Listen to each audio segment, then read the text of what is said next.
Sexo e Destino, segunda parte, capítulo 2. Confrangido, mas sereno, Félix acercou-se de Nogueira, administrou-lhe energias de refazimento, e após levantá-lo, despediu-se asseverando que voltaria. Que não me inquietasse, falou bondoso. Estaríamos juntos, enviaria cooperadores, tomaria providências. Respondi, sossegando-o. Afeiçoara-me àquela menina, que afinal era nossa filha em espírito. Não a deixaria na dura fase da desencarnação. Entre mentes, Cláudio afastou-se buscando o especialista. Moreira, que me observava desde a chegada, fitava-me agora com simpatia que me empenhava em conservar. Em dado momento, interpelou-me. Amaciou o tom de voz e disse reconhecer-me. Queixou-se. Vira diversos irmãos desencarnados avizinhando-se da porta e acenando com asco.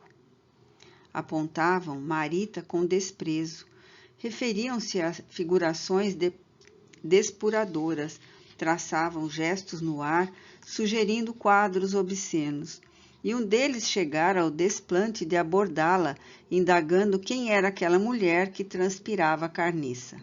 Tratei de consolá-lo. Aquilo passaria. Esperávamos companheiros abastecidos com os recursos necessários a fim de que isolássemos o recinto. Satisfazendo-lhe as perguntas, esclareci que, sem querer, assistira ao desastre e condoera-me daquela moça sozinha jogada no asfalto. Quis saber minudicências. Contudo, temendo embaraços, prometi-lhe que logo aparecesse oportunidade, colheria informes seguros para nós ambos. Tentando harmonizá-lo com as exigências do serviço que nos defrontava, roguei-lhe permissão para cooperar. Ficaria contente se ele me aceitasse o concurso ali, ao pé daquela jovem que a provação humilhava. Colher alguma experiência em hospitais e poderia ser útil. Moreira comoveu-se e aprovou a ideia. Sim, aclarou, devotava-se a ela com ardente afeição e me reconhecia o desinteresse em servi-la. Contaria comigo, reportou-se a compensações. Conhecia meios de auxiliar-me, defender-me-ia, ser-me-ia companheiro fiel. Em seguida, examinou curiosamente o processo pela qual a respiração de Marita era auxiliada e pediu-me instruções. Queria substituir-me. E com tanta diligência e humildade se colocou no meu posto, que em minutos breves atendia à manutenção da jovem, com segurança superior àquela que me esforçava em cultivar. Procurei adestrá-lo. Obedeceu docemente e guardou nos braços aquele corpo amarrotado, que se transfigurara num fardo de dor, salpicado de fezes. O perseguidor da véspera, tocado no âmago, enlaçou-a com dignidade de um homem piedoso que socorre uma irmã, empregando-se no trabalho de instilar-lhe energias e reaquecer-lhe os pulmões com o próprio hálito. Sensibilizado ao identificar-lhe a transformação, concluí que nem sempre é o salva-vidas tecnicamente construído a peça que assegura a sobrevivência do náufrago, e sim o lenho agressivo que teimamos em desdenhar. Retirei-me por instantes à busca de Cláudio e encontrei-o em compartimento próximo. Valia-se do intervalo em que era constrangido a esperar pelo médico para telefonar. A voz inconfundível de Dona Márcia vinha do outro lado. O esposo falava sob traumatismo evidente. Ela, no entanto, não respondia fora da destreza mental que lhe conhecíamos. Folgava em saber que a filha estava ainda viva. Melhor encerrasse um assunto. Se a medicina já estava em cena, desistia de aumentar as aflições que lhe inçavam a casa. Nogueira passou do noticiário às súplicas. Seria conveniente que ela viesse amenizar a situação. A senhora, porém, mencionou compromissos inadiáveis. Estava de saída para a aquisição de linhas, destinadas à confecção de vários enfeites encomendados por Marina. Compreendia que a moça talvez não se recuperasse. Entretanto, inclinava-se a crer que tudo não passava de episódios sem importância. Marita sempre fora exagerada em questões de sensibilidade. Gostava da ostentação do ridículo.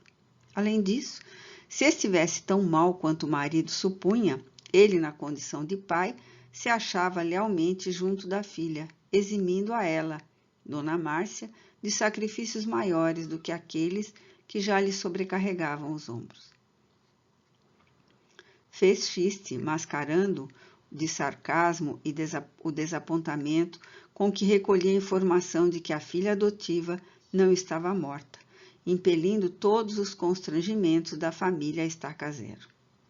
Recordou ao esposo que o rio não era interior e que doente algum se podia dar ao luxo de contar com mais de uma pessoa acalentando o leito numa capital que excedia o tamanho de Babilônia.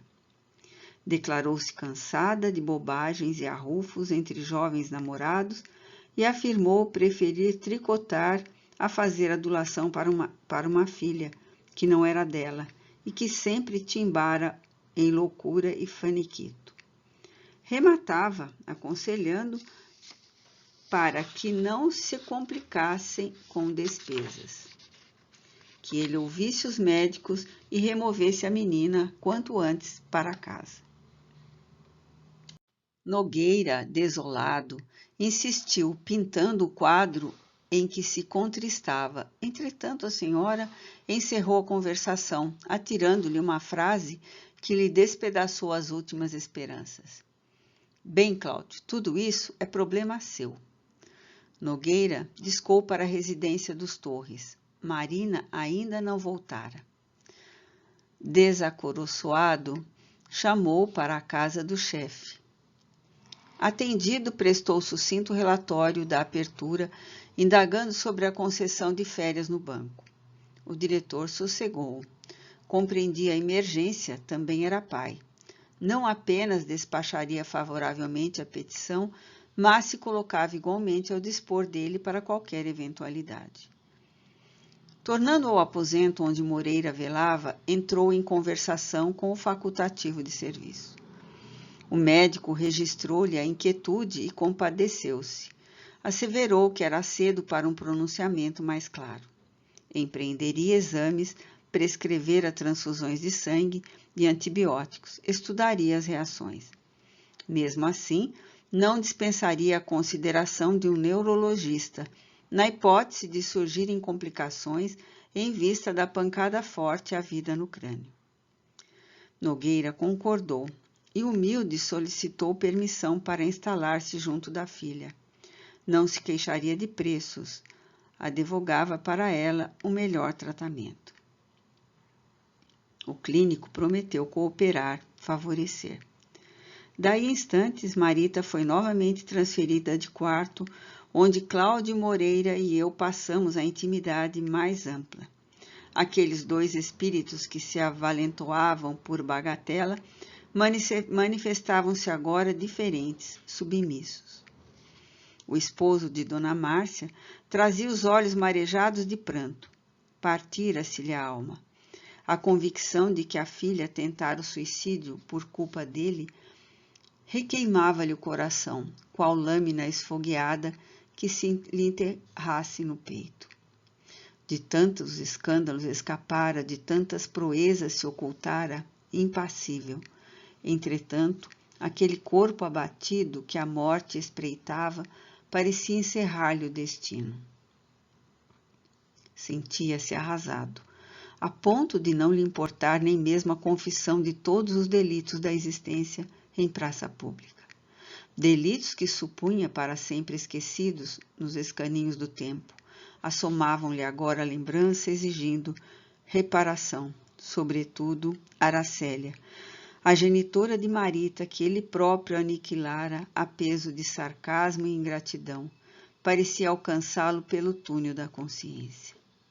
A imagem daquela moça inexperiente da roça crescia-lhe por dentro. Lastimava-se, acusava, perguntava pela filha pedindo-lhe contas. conjeturava-se Nogueira às portas da loucura. Não fosse a resolução de recuperar a filha prostrada, usaria o revólver contra si mesmo. Afigurava-se-lhe o suicídio como a válvula de livramento. Adotá-lo-ia, raciocinava taciturno. Se Marita morresse, não desejava sobreviver. Cerrar-lhe-ia os olhos e destruir-se-ia sem compaixão. Ao passo que as reflexões amargas lhe obscureciam a mente, colava-se Moreira aos pulmões da triste menina, num espetáculo comovedor de paciência e dedicação. De minha parte, assinalava-lhe o devotamento sincero, os propósitos puros. O corpo, injuriado, não lhe inspirava repugnância. Enlaçava Marita com a veneração de quem se consagra a uma filha padecente para quem todos os cuidados e todos os carinhos são sempre escassos. De quando em quando, passava uma das mãos no rosto para enxugar as lágrimas. Aquele espírito que eu conhecera áspero e agreste, amava profundamente, porque é preciso amar a alguém com extrema ternura para sorver-lhe com alegria o hálito fétido e acariciar-lhe a pele manchada de excrementos, com o enlevo de quem preserva um tesouro imensamente querido ao coração. O silêncio era apenas cortado de vez em vez pelos movimentos da enfermeira que vinha fiscalizar o soro, a descer no braço, gota a gota, ou aplicar injeções segundo os avisos médicos. O dia avançava. 3 da tarde, calor. Para Cláudio, as horas assemelhavam-se a correntes que arrastava no cárcere do remorso. A noção de isolamento agigantou-se-lhe no espírito. Voltou ao telefone e procurou por Marina. A filha atendeu. Palestraram. Cientificara-se do acidente por Dona Márcia. No entanto, esperava que a ocorrência desagradável não passasse de susto. Não lhe era possível comparecer no hospital. Dona Beatriz, que passara a considerar igualmente por mãe, piorara muitíssimo. Aguardava-se-lhe o fim a qualquer hora. Que o pai a desculpasse. Entretanto, admitia que a irmã devia estar satisfeita ao saber-se assistida por ele. Impossível pedir mais. Nogueira regressou ao quarto, esmagado pelo desânimo. Ninguém para migalha de apoio, ninguém a entender-lhe o suplício moral. Às 5, no entanto, alguém apareceu, um velho que solicitara a recomendação do clínico prestimoso. A sós com Nogueira, apresentou-se. Era Salomão, o farmacêutico. Declarou-se amigo da moça acidentada. Estimava-lhe a lhaneza de trato, apreciava-lhe as gentilezas. Vizinho da loja, partilhava com ela o café, quando obrigado ao lanche fora de casa. Surpreendera-se com a notícia do atropelamento e deliberara visitá-la, mesmo porque acreditava tivesse sido um dos últimos amigos que Marita ouvira na véspera. E diante da curiosidade e do reconhecimento do interlocutor, narrou quanto sabia pormenor a pormenor. Evidente, concluiu que alguma desilusão recôndita lhe ditara o gesto desesperado. Recordava-se perfeitamente de lhe haver notado o pranto que ela em vão buscava disfarçar. Teria ingerido os suporíferos que lhe dera e, identificando-lhes o caráter inofensivo, certamente que se projetara sob um automóvel em disparada. Cláudio ouviu chorando. Intimamente aceitou a hipótese. Sem dúvida, a filha não pudera sobreviver ao insulto de que ele próprio se acusava. Aquele desconhecido confirmava-lhe as impressões. Refletiu no suplício moral da jovem humilhada, antes de lançar ao gesto infeliz, sentiu-se o mais abjeto dos homens, no arrependimento que lhe azorragava todas as fibras da consciência. E agradeceu ao interlocutor, sofreando soluços. Abraçou Salomão num impulso de louvável sinceridade e salientou que ele, o visitante gentil, Era o verdadeiro e talvez o único amigo daquela criança que procurara a morte e que tudo fariam para reaver. O farmacêutico, apiedado, arriscou um alvitre. Confessou-se espírita e assinalou que os passes, sob a cobertura da oração, beneficiariam a menina prostrada. Ignorava quais os princípios religiosos de sua família. Entretanto, possuía um amigo, o senhor Agostinho, a quem poderia recorrer. Confiava na prece, no amparo espiritual. Se Cláudio permitisse, buscá-lo-ia. Nogueira aceitou com humildade. Afirmou-se sozinho. Não lhe era lícito recusar um auxílio que lhe era oferecido com tanta espontaneidade. Apenas admitiu que se via na obrigação de rogar o consentimento das autoridades. O facultativo, que lhes atendeu ao serviço, ouviu a petição. Homem experimentado em angústias humanas, fitou Marita não só com a inteligência do técnico que observava um aparelho a caminho do desmonte para verificações finais, mas também com o sentimento de um pai afetuoso, e asseverou que Cláudio dispunha do direito de prestar à filha a assistência religiosa que desejasse, e que, abstendo-se de ferir o regulamento da instituição, fora do quarto, ali estava como em sua própria casa. Compadecido, ele mesmo favoreceria a vinda de Salomão com o espírita que indicasse. E às 8 da noite, o boticário de Copacabana entrou com o amigo que carregava pequeno pacote em que se encontrava um livro. Nogueira espantou-se. Aquele homem que o saudava fraternalmente e que lhe era apresentado por senhor Agostinho, frequentava o banco onde se alinhava entre os clientes mais respeitados. Conhecia-lhe a posição de comerciante distinto, conquanto não lhe desfrutasse a intimidade. Entretanto, se o recém-chegado o reconhecia, não dava qualquer mostra. Interessou-se delicadamente pela moça e inteirou-se de todas as minudicências do desastre, com as atenções de quem escuta a própria família. Logo após, entre Cláudio e Salomão, orou emocionado. Suplicou a bênção do Cristo para a menina atropelada, qual se expusesse diante de Jesus, invisível, uma filha profundamente cara, e em seguida ministrou-lhe passes de longo curso com o devotamento de quem lhe transferia as próprias forças.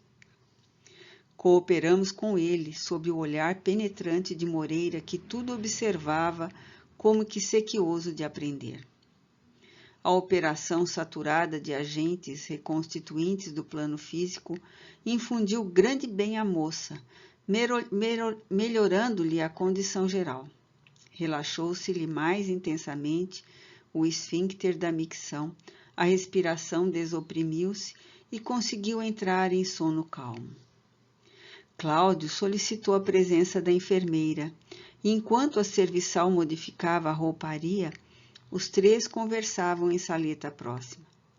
Informado, então, de que Nogueira jamais tivera contato com princípios religiosos, Agostinho ofereceu-lhe o livro que trazia em um exemplar de O Evangelho segundo o Espiritismo e prometeu voltar na manhã seguinte.